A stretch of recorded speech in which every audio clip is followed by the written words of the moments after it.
Dorothy and the Wizard in Oz by L. Frank Baum. Chapter 4. The Vegetable Kingdom.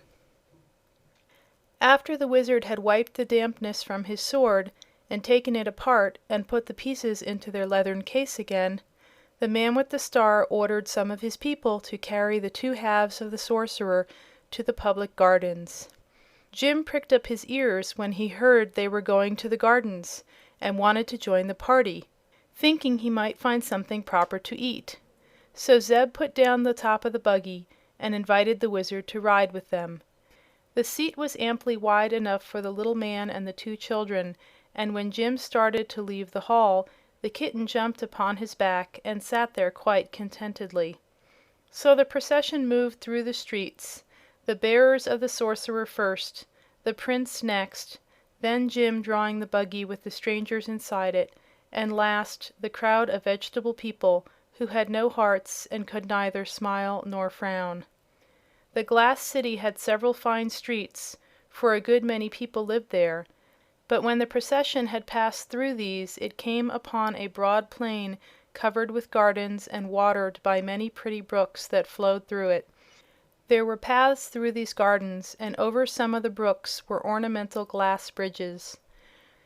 Dorothy and Zeb now got out of the buggy and walked beside the Prince so that they might see and examine the flowers and plants better. "Who built these lovely bridges?" asked the little girl. "No one built them," answered the man with the star. "They grow." "That's queer," said she. "Did the glass houses in your city grow too?" "Of course," he replied, "but it took a good many years for them to grow as large and fine as they are now. That is why we are so angry when a rain of stones comes to break our towers and crack our roofs." "Can't you mend them?" she inquired. "No, but they will grow together again in time, and we must wait until they do." They first passed through many beautiful gardens of flowers, which grew nearest the city, but Dorothy could hardly tell what kind of flowers they were, because the colors were constantly changing under the shifting lights of the 6 suns. A flower would be pink one second, white the next, then blue or yellow, and it was the same way when they came to the plants, which had broad leaves and grew close to the ground. When they passed over a field of grass, Jim immediately stretched down his head and began to nibble. "A nice country this is," he grumbled, "where a respectable horse has to eat pink grass." "It's violet," said the Wizard, who was in the buggy.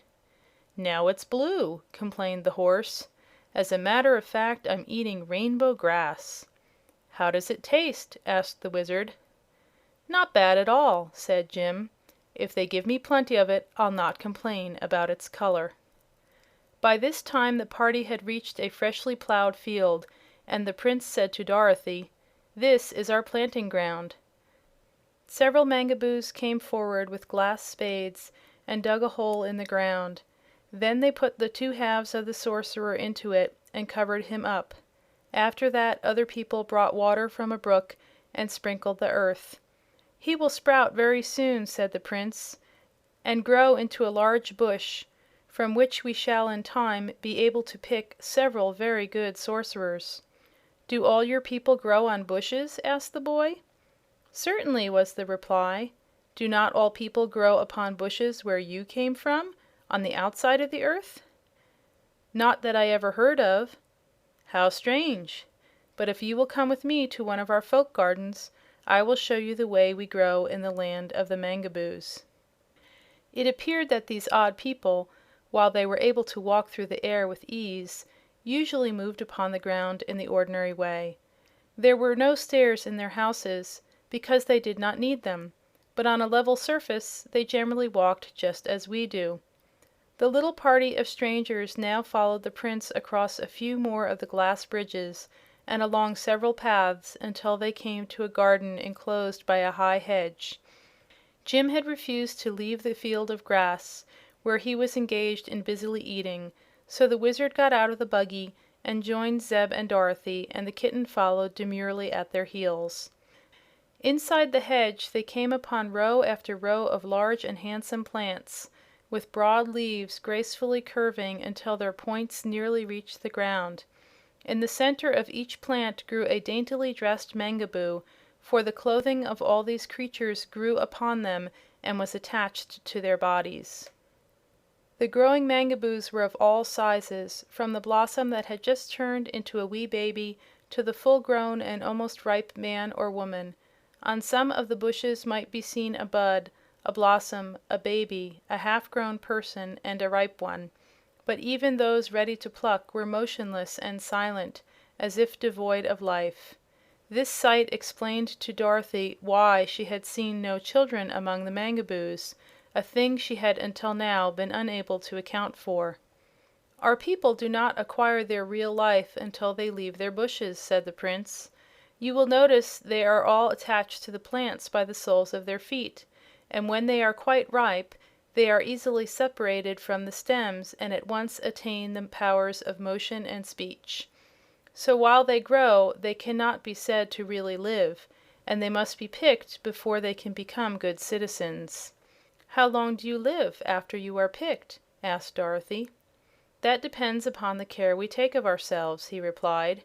"If we keep cool and moist, and meet with no accidents, we often live for 5 years. I've been picked over 6 years, but our family is known to be especially long-lived." "Do you eat?" asked the boy. "Eat? No, indeed. We are quite solid inside our bodies, and have no need to eat, any more than does a potato." "But the potatoes sometimes sprout," said Zeb. "And sometimes we do," answered the Prince. "But that is considered a great misfortune, for then we must be planted at once." "Where did you grow?" asked the Wizard. "I will show you," was the reply. "Step this way, please." He led them within another but smaller circle of hedge, where grew one large and beautiful bush. "This," said he, "is the royal bush of the Mangaboos. All of our princes and rulers have grown upon this one bush from time immemorial." They stood before it in silent admiration. On the central stalk stood poised the figure of a girl, so exquisitely formed and colored, and so lovely in the expression of her delicate features, that Dorothy thought she had never seen so sweet and adorable a creature in all her life. The maiden's gown was soft as satin, and fell about her in ample folds, while dainty lace-like traceries trimmed the bodice and sleeves. Her flesh was fine and smooth as polished ivory, and her poise expressed both dignity and grace. "Who is this?" asked the Wizard curiously. The Prince had been staring hard at the girl on the bush. Now he answered with a touch of uneasiness in his cold tones: "She is the ruler destined to be my successor, for she is a royal princess. When she becomes fully ripe, I must abandon the sovereignty of the Mangaboos to her." "Isn't she ripe now?" asked Dorothy. He hesitated. "Not quite," said he, finally. "It will be several days before she needs to be picked, or at least that is my judgment. I am in no hurry to resign my office and to be planted, you may be sure." "Probably not," declared the Wizard, nodding. "This is one of the most unpleasant things about our vegetable lives," continued the Prince with a sigh, "that while we are in our full prime we must give way to another, and be covered up in the ground to sprout and grow and give birth to other people." "I'm sure the Princess is ready to be picked," asserted Dorothy, gazing hard at the beautiful girl on the bush. "She's as perfect as she can be." "Never mind," answered the Prince hastily. "She will be all right for a few days longer, and it is best for me to rule until I can dispose of you strangers, who have come to our land uninvited and must be attended to at once." "What are you going to do with us?" asked Zeb. "That is a matter I have not quite decided upon," was the reply.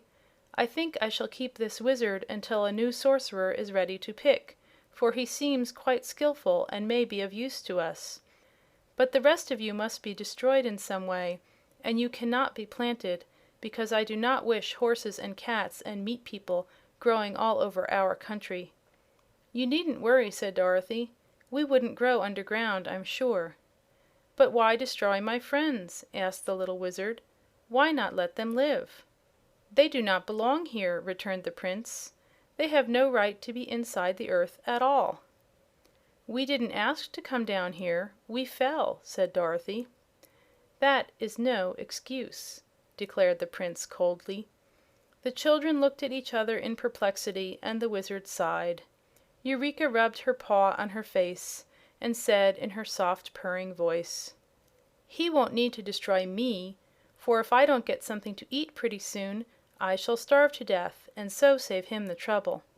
"If he planted you, he might grow some cat tails," suggested the Wizard. "Oh, Eureka, perhaps we can find you some milkweeds to eat," said the boy. "Phoo!" snarled the kitten. "I wouldn't touch the nasty things." "You don't need milk, Eureka," remarked Dorothy. "You are big enough now to eat any kind of food." "If I can get it," added Eureka. "I'm hungry myself," said Zeb. "But I noticed some strawberries growing in one of the gardens, and some melons in another place. These people don't eat such things, so perhaps on our way back they will let us get them." "Never mind your hunger," interrupted the Prince. "I shall order you destroyed in a few minutes, so you will have no need to ruin our pretty melon vines and berry bushes. Follow me, please, to meet your doom." End of chapter 4.